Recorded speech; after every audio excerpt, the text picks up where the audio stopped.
And this is why you should start mood boarding for a living. I started doing this when I was about 20 years old.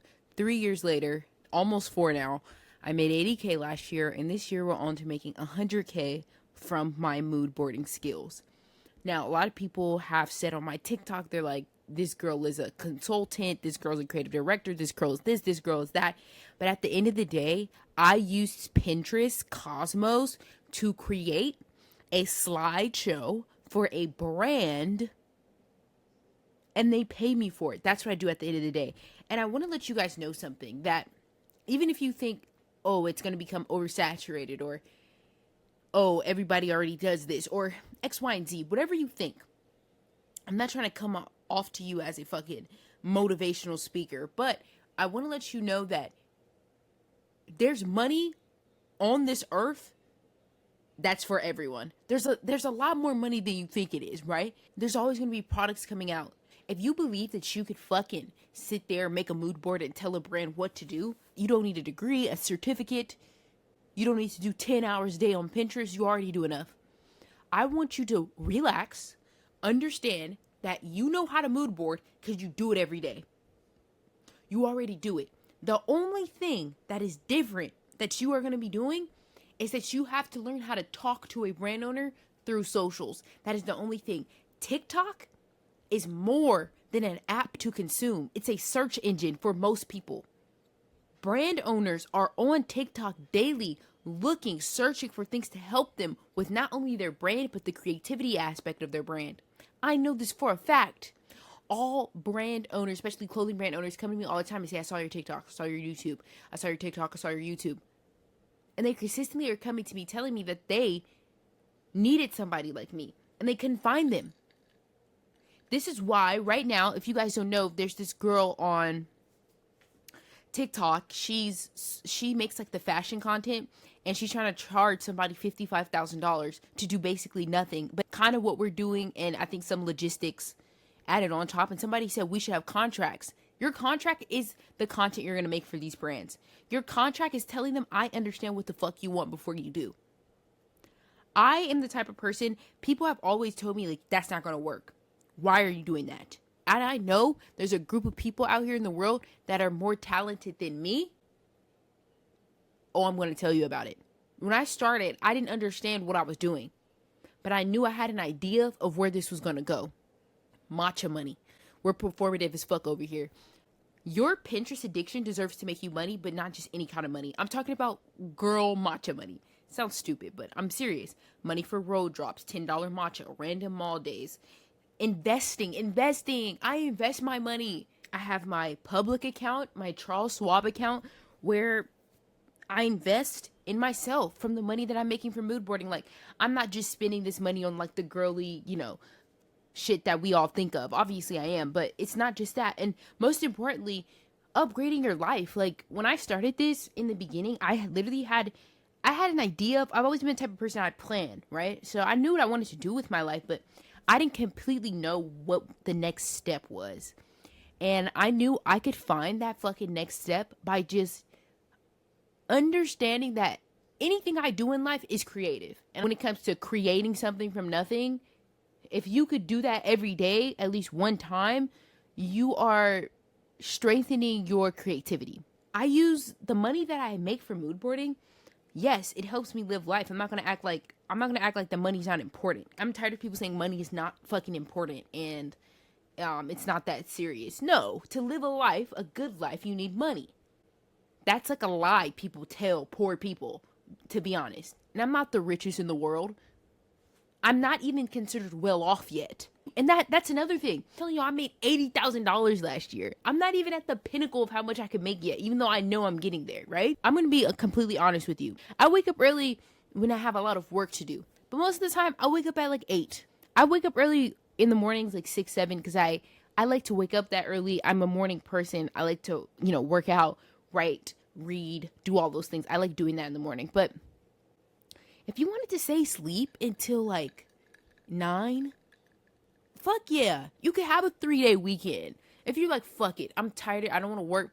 Imagine this. You have money in your Roth IRA, your Charles Schwab account. You have money in your public. You're not being a dumbass and just spending. You're stacking for the future. Your savings, you have about like $15,000 in it. Your bank account has like $9,000. You're only 23 or a little bit older. You could have a 3-day weekend. And make sure that money that you have, you're using it to build other things up as well. Start another business. Do something else on the side, right? The girl ecosystem. And when I'm saying like use your money wisely, when you start an agency, you're not just launching a service. You're creating the infrastructure for everything that comes after. Once you know that you understand how to build a world for a brand, you know how to build a brand. Most brands, they go backwards. They do product, consumer, vibe, when it should be consumer, vibe, product. If you know how to put something in a box for a consumer that looks well and they want to live in that box, you have unlocked what every capitalist person, you have unlocked a skill that takes people years to do. That's why I say Thinkfolio is for women. Girls, we are the biggest consumers in the world. Do you know how much money we push into the not America, the world economy? Do you know how much money women push into that shit? We are destined for this. We know how to push a fucking product, male or female. We know how to push a product for a baby, for a dog, for a man. Anything. So you could start dropping products, blogs, curating brand collabs. You can step into education. It becomes possible. All these things you ever wanted, because people are starting to trust your taste. They trust what you're about. They trust what you can fucking do. They see you as a voice, a curator, a creative director, an art director. A lot of people want to put a lot of names on what we're doing, but you're mood boarding, because it creates a foundation where you guys could pivot, expand, and build world, because you're no longer just promoting brands. You are the brand. That's why building contracts with these brands, you start to become a face. They know when they see your agency on something, they automatically know, oh, they work with these type of brands. You want it to be like that. You want it to have that energy to it, right? Read the room, babes. You have to be prepared to be a chronic anthropologist at all times. We are studying humans. We are studying brand owners. We are studying the consumer. And I don't need you to go read thousands of books on how to market to the consumer. All you're doing is giving them an idea for that brand owner to build a brand identity. And no, you don't have to understand what brand identity means. Brand identity is just the vibe of the brand, how it looks. Topicals. There's a reason why we like topicals. It's pink. It's cute. Erewhon. Why do people like Erewhon? Rich, clean girl, LA vibe. You know what I mean? So when you're working with people constantly, it's just not about being creative. It's about making people trust your creativity. That means studying the person in front of you, understanding what they value, learning how to speak their language before you pitch your vision. So now, this is what I mean by read the room. This is why I tell y'all, go on your Pinterest, see what has the most repetition in all those boards. You already are studying. When you're on Pinterest scrolling, you're studying. You already are a part of it. You're doing it already. So here's my terms and conditions for the Thinkfolio girls. Everything takes time and work. Don't think talent beats consistency. It's actually the opposite. So yes, we're going to have to work. Yes, you're going to work. You can't beat working. Just because I say I mood board for a living doesn't mean that I'm not working. I'm working actively every day. I just have a little bit more freedom because I don't have a boss. I don't have like a 9 to 5, which is nothing wrong with a fucking 9 to 5. Actually, having a 9 to 5 is repetition, consistent income, and all these things, right? So I don't think having 9 to 5 is bad. I actually am pro 9 to 5. I think people who say like 9 to 5s are bad because it fucks your freedom up, I think those people just are trying to sell you something. Here's the first place you can start. If you already have Girl Marketing 101 and you're still having trouble, or you're still like, hey, I get it, but I have to be consistent and all these things. Most of the time, the emails that I get, they're like, oh my gosh, my views are not the best, blah, blah, blah, blah. You have to be consistent. You have to take your time. I've been doing this for 3 years now. You have to be consistent, take your time. It's not overnight. People like to think that being successful, and I'm not even completely successful yet at this. I'm okay. I'm doing my best, and I try every day to get better, right?